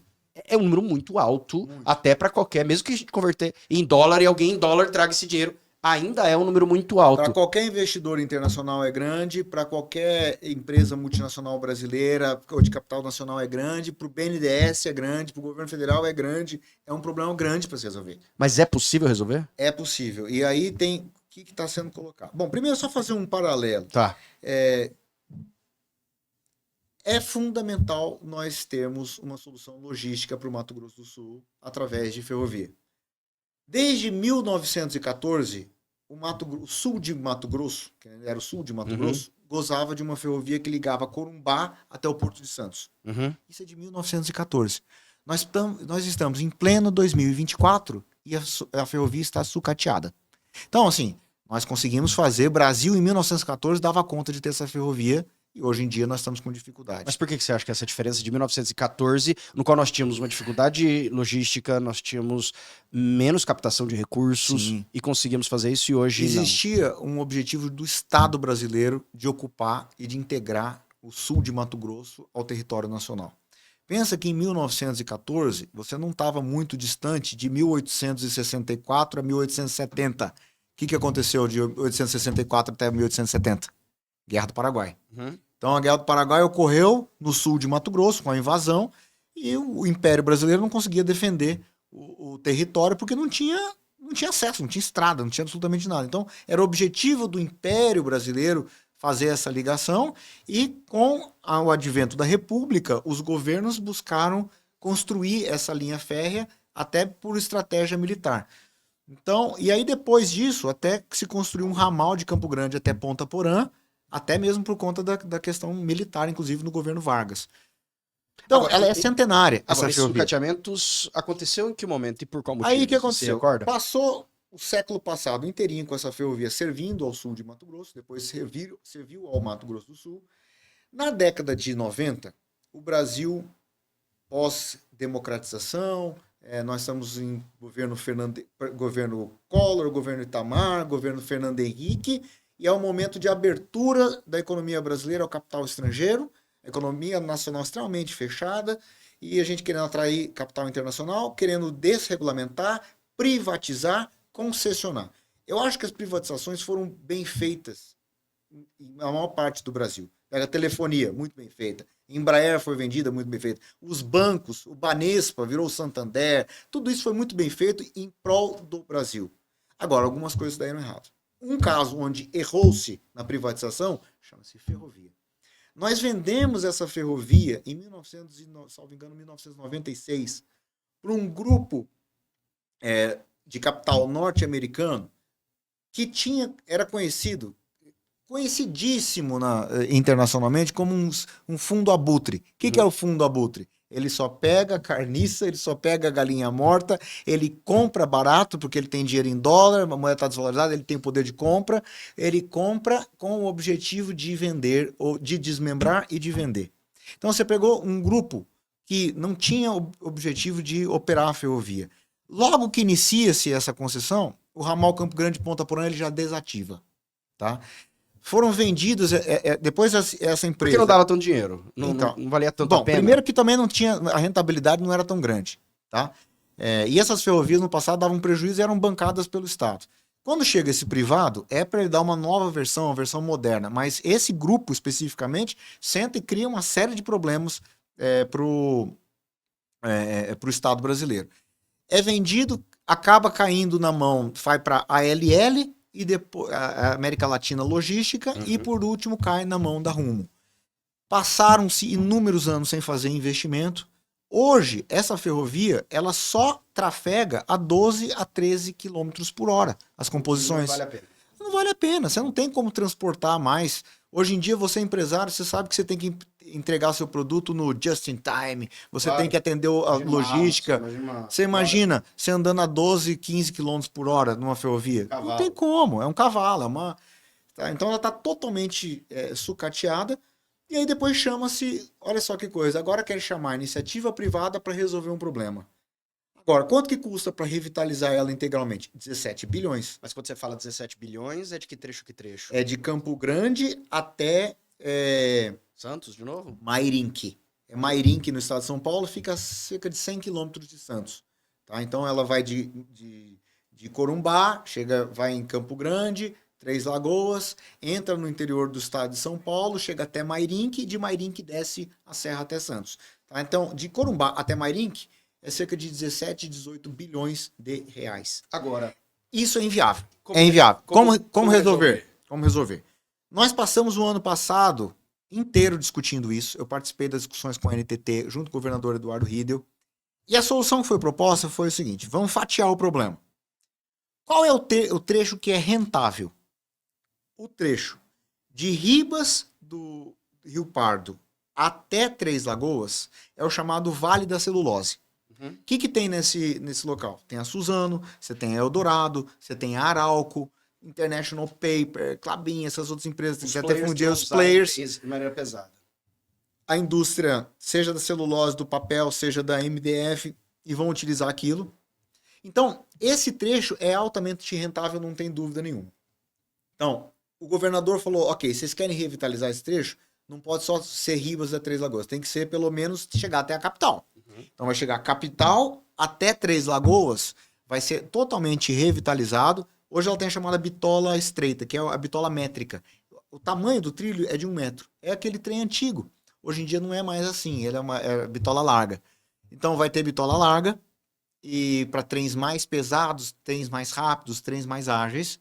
São investimentos aí da ordem de 5 a 6 bilhões de reais. Estamos falando do setor privado, que o público não tem isso. Não, o setor público não tem isso e também não tem vocação para gerir isso também. Mas seria uma concessão ou parceria público-privada? Não, é uma concessão, com a própria Rumo. Tá?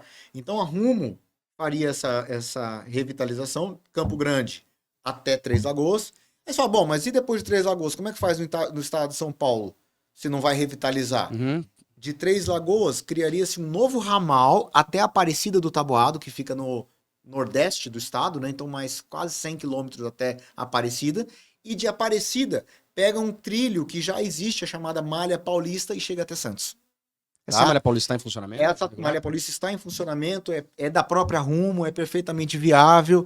Então, nós revitalizaríamos um trecho de Campo Grande até Três Lagoas, criaríamos um trecho até Aparecida do Taboado, e Aparecida do Taboado desce em outra ferrovia. E o que falta? Deixa o estado de São Paulo sem fazer investimentos. O governador Tarcísio, conversando com o governador Eduardo Riedel, aceitou isso, que na minha opinião era o mais difícil, porque na verdade ele está abrindo mão do interesse de São Paulo para ajudar o Mato Grosso do Sul. Tá? Isso tudo está sendo, de novo, é uma repactuação. Tá? Tá sendo discutido isso. Onde que é o problema, ao meu ver? Campo Grande, Corumbá, vai ter apenas manutenção do trilho, então não vai ter novos investimentos. Até mesmo porque todos esses investimentos que estão ocorrendo da JF lá em Corumbá, isso tudo está indo através de barcaças pela hidrovia do Paraguai. Então eles não querem utilizar a ferrovia. Eu penso que deveria utilizar a ferrovia também, porque tem momentos que o rio não tem trafegabilidade. Você pega, por exemplo, esse ano. Teve uma seca sem precedentes, uma seca do século. E aí teve locais ali que o Rio Paraguai ficou com 1 metro, não passa a barcaça. E aí não tem exportação, que chegou a cair 80% da exportação do minério de ferro. Então deveria ter, agora, nessa logística não beneficiaria, corrige-me por favor se eu estiver equivocado, a denominada rota bioceânica. Na verdade... Que a ideia é exatamente caminhar do Chile para cá. A questão de lógica. Você vê que coisa, né? O Mato Grosso do Sul está discutindo uma saída... o Mato Grosso do Sul e o Brasil discutindo uma rota para o Pacífico. Mas, paradoxalmente, nós perdemos a rota para o Atlântico. Porque nós tínhamos uma ferrovia de 1914 que está funcionando. Vocês estão falando de rota do Atlântico, não tem nem Pacífico. Você quer o Pacífico, mas não tem nem o Atlântico. Então nós temos que voltar a ter ferrovia para exportar para Santos. Porque isso tudo vai na carroceria de um caminhão. Você imagina pegar minério de ferro lá de Corumbá, rebentando a 262 para levar para Paranaguá, levar para Santos. Não tem cabimento para levar até a China. Então, nós temos que ter ferrovia. De Campo Grande até Ponta Porã, esqueceu-se, não vamos nem se falar mais. Decidiram matar o trecho. A NTT vai matar o trecho. Eu estou dizendo, gente, tem carga. Toda a produção de soja do Mato Grosso do Sul está ali, toda a produção de milho está ali, a quantidade de etanol, de açúcar está toda ali, o que tem de fertilizantes, etc. Revitaliza isso. Então, eu tenho pregado muitas vezes essa... Acho que hoje trazermos mais investimentos para Mato Grosso do Sul, porque o Brasil, um país a nível continental, quando algum investidor internacional acaba considerando o investimento a nível Brasil, e ele acaba tendo que escolher um dos estados. Ali havia até a guerra fiscal, né, que era uma grande discussão relacionada à questão do ICMS, né? Vem para cá, o isento aqui, que foi a questão do Conselho Fazendário, depois de uma decisão do Supremo, que acabou organizando. Ei, gente, para com isso, vocês precisam fazer um acordo entre vocês para, como você já disse hoje, conseguir organizar isso. Agora, quais seriam ou como poderíamos melhorar, deputado, os atrativos para o Mato Grosso do Sul ser um estado de fato que o investidor escolhesse trazer a sua empresa para cá, ao invés de um São Paulo, que tem, ao invés de um Rio de Janeiro, porque queremos que traga investimentos para cá, porque você traz emprego, você traz imposto, você vai ter questão tributária, você traz benefícios como esse, você traz gente que faz sentido esse tipo de investimento. Qual seria hoje, ou se existe algo que a Assembleia pode fazer, ou fiscalizar, ou demandar, para que se pudesse trazer ou mudar na política pública maiores investimentos para o estado do Mato Grosso do Sul? Olha, decisão de investimento, ela é uma decisão multifatorial, certo? Não é apenas um... Claro, não é só logística. Não é só logística. Hoje, a questão do incentivo fiscal é importante? É. Só que com a reforma tributária, dentro de 5 anos, não há que se falar mais em incentivo fiscal no Mato Grosso do Sul e no Brasil. Estará proibido o incentivo fiscal. Qual que é a ideia qual que é a lógica que está inscrita dentro do fim do incentivo fiscal? Ao tributar os produtos de maneira homogênea em todos os estados, nós vamos fazer com que cada estado busque a sua própria vocação. Muitos estados, como Mato Grosso do Sul, como Goiás, como o estado de Mato Grosso, buscaram reduzir impostos para trazer indústrias manufatureiras ou indústria automotiva, como por exemplo Goiás tem, tentando trazer uma indústria que ficaria naturalmente no Eixo Rio-São Paulo, certo? Então, olha só, o Bernardo Api, que é o grande economista que formulou e pensou a reforma tributária, falou assim, olha que contradição que tem no Brasil. Goiás está reduzindo imposto para trazer montadora. E o estado de São Paulo está reduzindo imposto para trazer frigorífico. Quando, na realidade, nós deveríamos ter um imposto único, de forma que o frigorífico tivesse em Goiás e a montadora tivesse em São Paulo. Por quê? Porque o boi está em Goiás, e o boi está no Mato Grosso, está no Mato Grosso do Sul. E as autopeças e o mercado consumidor está no estado de São Paulo. Então, ao nivelar a política de impostos de maneira clara, horizontal, sem diferenciar setores, sem discriminar contribuintes e ter o mesmo tratamento de todos, nós vamos fazer com que as vocações das diversas regiões sejam explicitadas e essas regiões vão trazer os investimentos que são do seu... No caso do Mato Grosso do Sul, falaríamos o quê? Commodity. Nós vamos industrializar os frigoríficos, nós vamos industrializar toda a nossa proteína animal, seja o boi, seja o suíno, seja o frango. Nós vamos industrializar a soja, o milho, nós vamos trazer as indústrias de celulose e de papel. E essas indústrias que hoje estão, por exemplo, no estado de São Paulo, vão acabar vindo para cá, certo? Então, essa é a lógica que está por trás. Bom, e isso que estão pensando sobre a reforma tributária. Tá, mas eu quero industrializar o nosso estado. Quais são os fatores que vão ser determinantes? Infraestrutura é outro. Nós temos que ter infraestrutura de ponta. Não adianta você imaginar que você vai ter 262 com congestionamento, sem ferrovia, se nós vamos ter 163 com estrada da morte, você achar que você vai trazer investimentos. Não vai. Tá? Então, infraestrutura é outra coisa. Mão de obra. Não adianta. Você pode dar incentivo, você pode dar qualquer outra coisa. Se a mão de obra não for treinada, você não vai conseguir trazer. Então, temos que fazer uma aposta nas universidades. Nós temos que fazer uma aposta na pesquisa, no desenvolvimento, na inovação, num estado digital, num estado vocacionado para a inovação. Temos que fazer a ligação entre a universidade e as empresas. Então, tudo isso é política pública que a gente tem que fazer. Essa política pública é uma política que acaba sendo realizada ou não sendo realizada. Por quê? Falta dinheiro, porque falta expertise, porque falta gente com cabeça para isso. O que inibe? Porque a gente falou no momento hoje sobre China, e de fato a China, ela saiu de um país simplesmente exportador, né? E eu falo agora exportador apenas de ela era agroexportadora, e ela acabou sendo alguém que exatamente industrializa, né? Hoje, a grande sensação que nós temos, principalmente falando a nível Brasil, em sua grande maioria, logicamente, agora essencialmente Mato Grosso do Sul, é que nós somos... a matéria-prima vem daqui. A matéria vem daqui. Mas nós estamos industrializando rapidamente. Por exemplo, hoje os investimentos industriais que o Mato Grosso do Sul tem em carteira são quase 100 bilhões de reais. O maior investimento das Américas está acontecendo com essa fábrica da Suzano que está terminando agora. 20 bilhões de reais. Esse investimento da Arauco lá em Inocência, puxa, Inocência, a pacata Inocência. Você já foi para Inocência, é uma cidadezinha pequenininha. Salvo engano, deve ter uns 5 mil habitantes, Inocência. E aí está recebendo investimento de 20 bilhões de reais. A inteira vai agora então, girar em isso torno é uma industrialização muito significativa. A gente tem condição de industrializar a nossa soja. Nós vamos fazer produto alimentício. O mundo tem 8 bilhões de pessoas. Uhum. E ele tem crescido a uma taxa significativa. Você pega, por exemplo, o continente africano. Uhum. Onde está crescendo as pessoas lá? Continente africano, sudeste asiático. A Europa e os Estados Unidos estão estagnados em termos de população. Mas sudeste asiático, Índia, África, os emergentes, América Latina crescendo muito. É por isso o elemento de grande elemento de crescimento do BRICS, exatamente por conta disso. Você pega no começo do século passado, o mundo tinha 1 bilhão e pouco de habitantes. Nós estamos com 8 bilhões. Então, e crescendo rapidamente. Esse mundo ele vai estar sedento por comida, ele vai ter que se alimentar. E tem a discussão sobre segurança alimentar.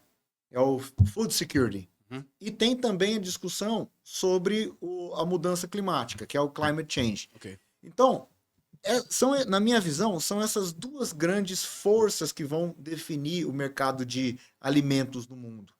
De um lado, você vai ter que produzir mais alimentos para atender essa população crescente. E onde que nós vamos ter que produzir esses alimentos? Aqui é onde... Aí você vai ver que o Mato Grosso do Sul é uma das bolas da vez para produzir alimentos no mundo. Não alimentos na forma de commodities, mas o alimento processado, o alimento industrializado. Você entendeu? Então a gente tem condição de fazer isso tudo.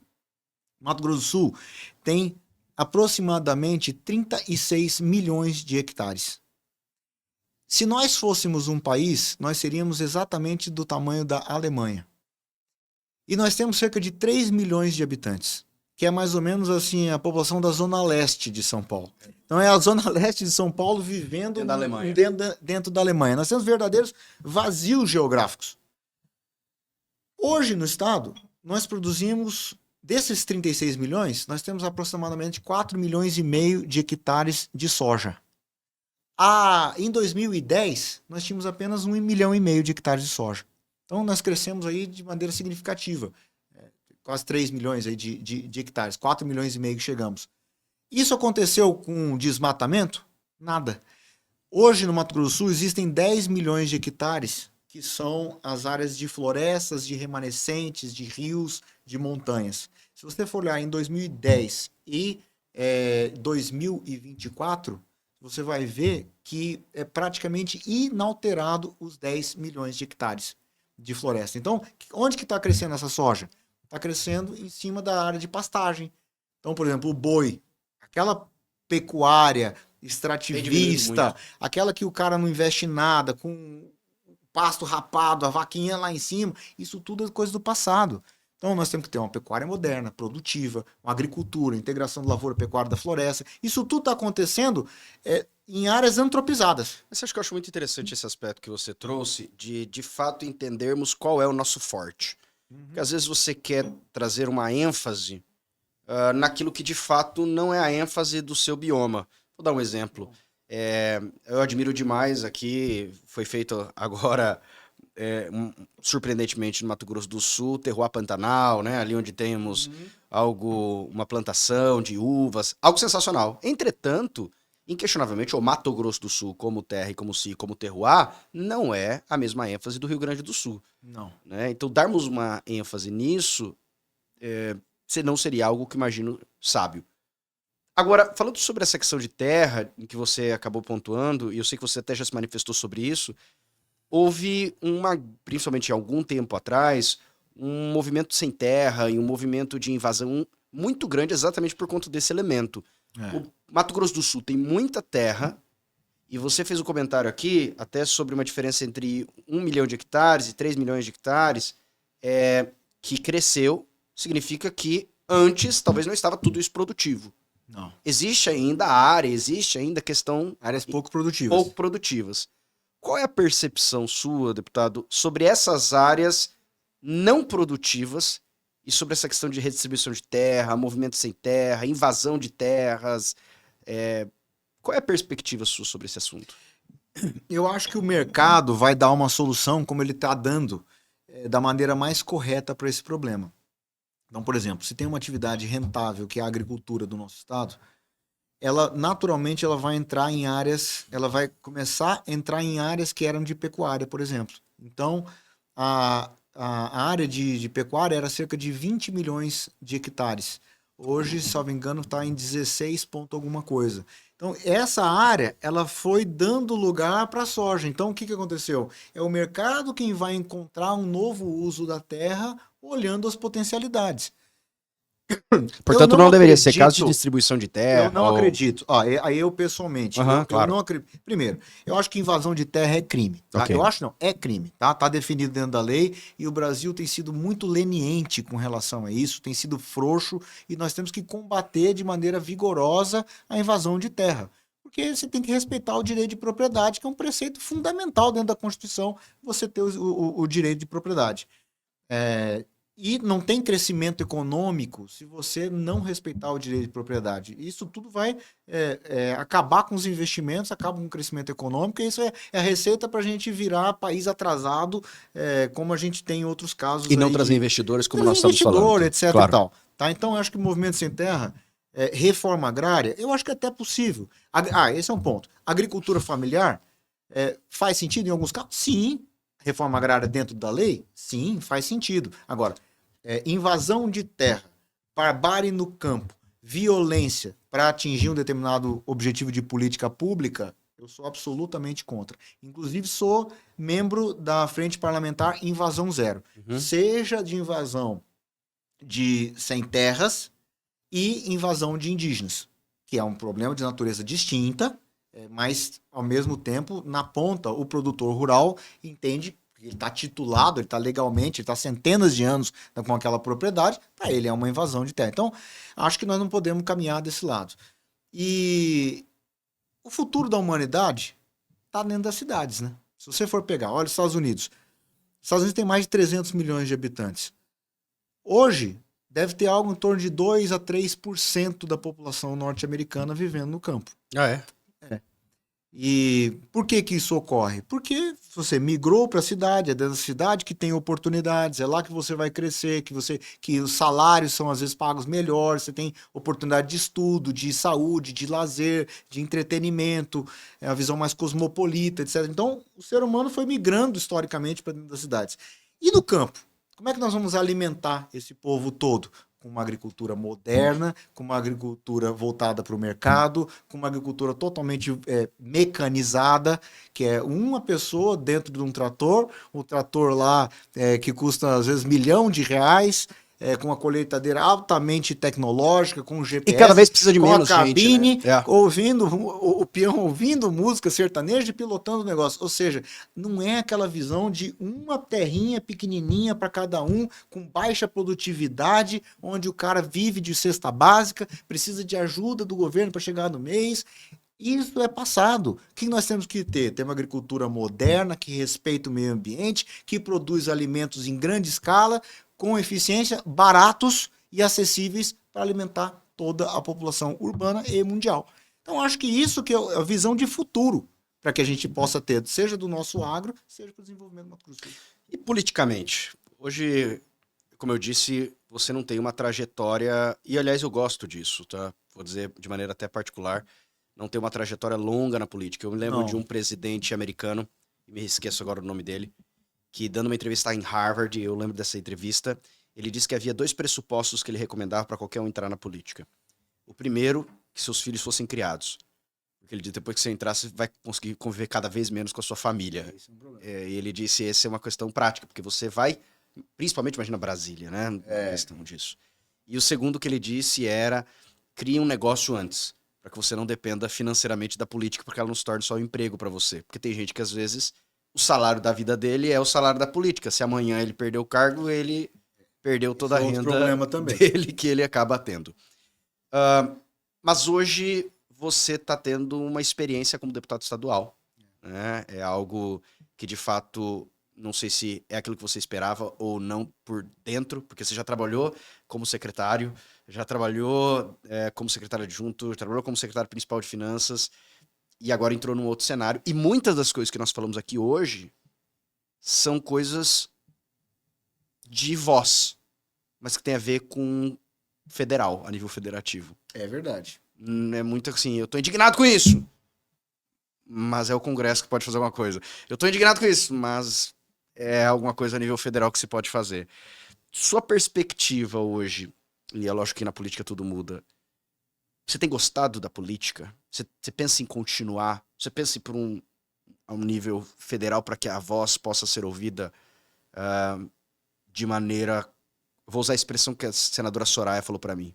Ela disse, eu percebi que minha voz não valia, que eu precisava ter a caneta na mão. Eu precisava estar num lugar onde eu pudesse assinar alguma coisa. Qual a sua visão sobre a política futura do deputado Pedro Pedrocia Neto? Bom, eu estou nesse mandato tem 1 ano e 11 meses, né? É isso, basicamente. E completando aí 2 anos de mandato, o mandato ainda nem chegou na metade, vai chegar agora até a metade. Estou gostando muito, é um grande desafio. Confesso que tive que me reinventar um pouco, porque eu sempre fui um técnico.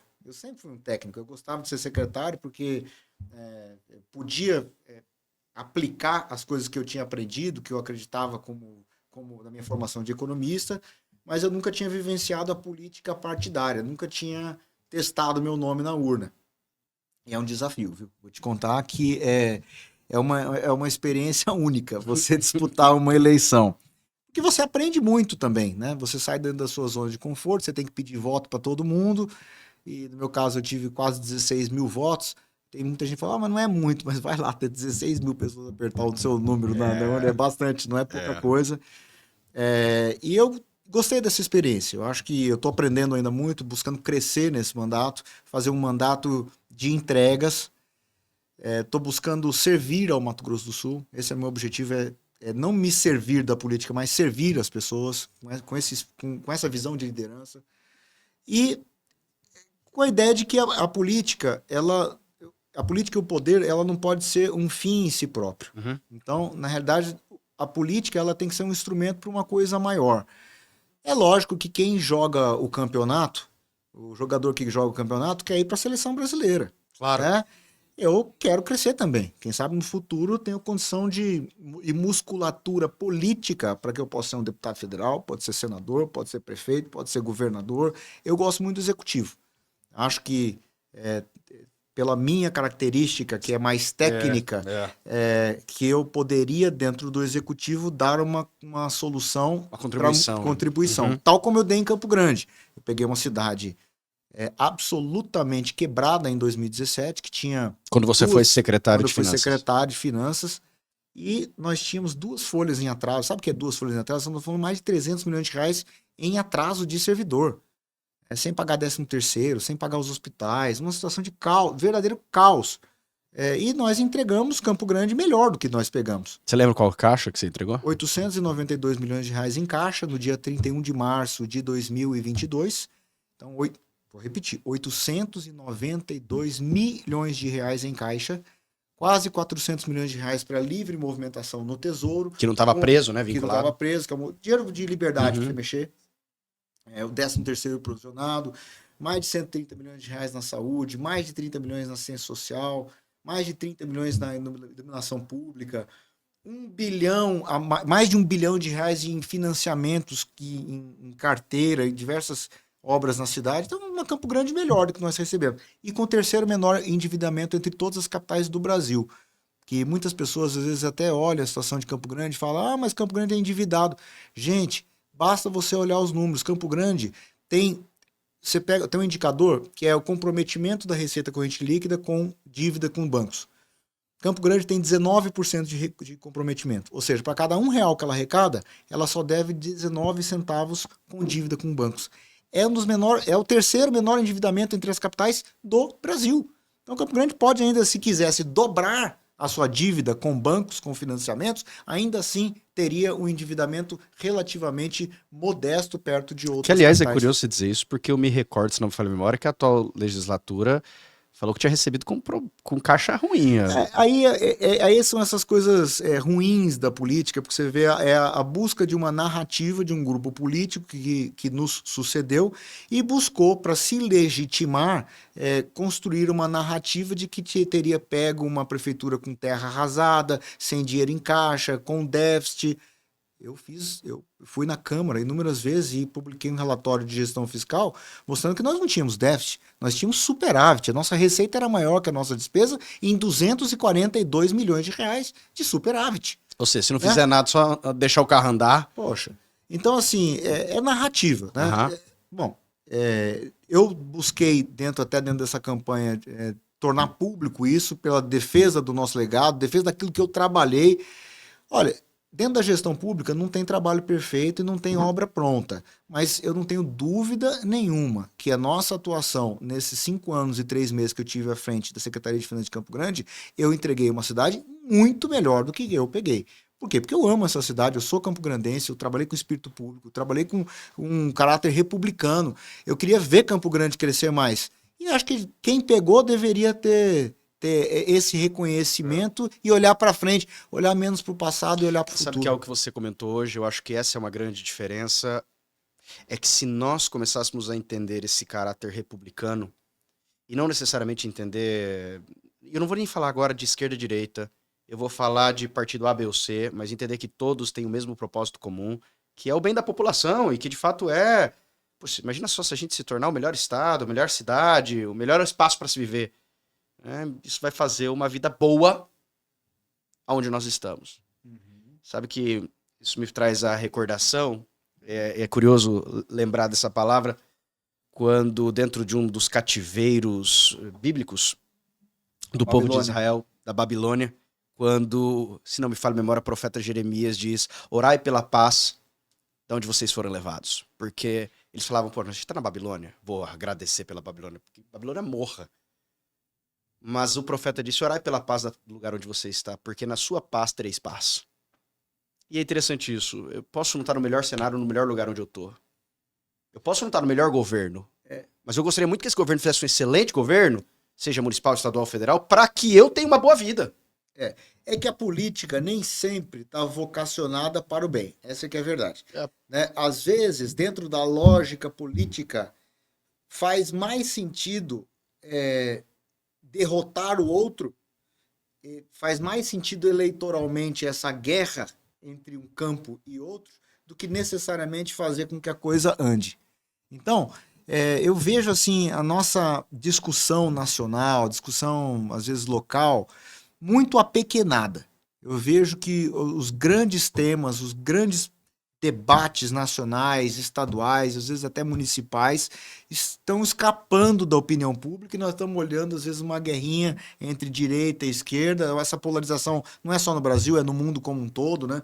Acho que até um fenômeno das redes sociais que acabou por acentuar essas discussões.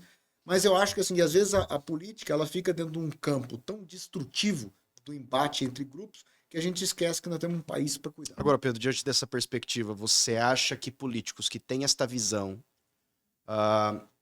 de povo e não essa visão de poder conseguem se manter? Eu espero que sim, né? Eu quero me reeleger. Pedro, obrigado. Obrigado por ter Obrigado, vindo foi no um My prazer. Business. Para mim foi um baita de um prazer ter você aqui conosco. E Falamos de muita coisa, hein? falamos de muito assunto e, bem, agradeço demais e espero que você volte aqui conosco. Maravilha, é só me convidar, pode ter certeza absoluta que eu vou estar aqui. Parabéns pelo papo, fiquei muito feliz de te conhecer, saber da sua história, da sua trajetória, um self-made man, o cara que criou tudo isso aqui, o My Job, que queria visitar 196 países. Mas ainda quero, agora pretendo levar as 2 crianças. Agora com mais dinheiro no bolso, né? Sem ter que Vai depender mais de fácil. patrocínio. Boa sorte, amigo. Ó, prazer estar aqui com você.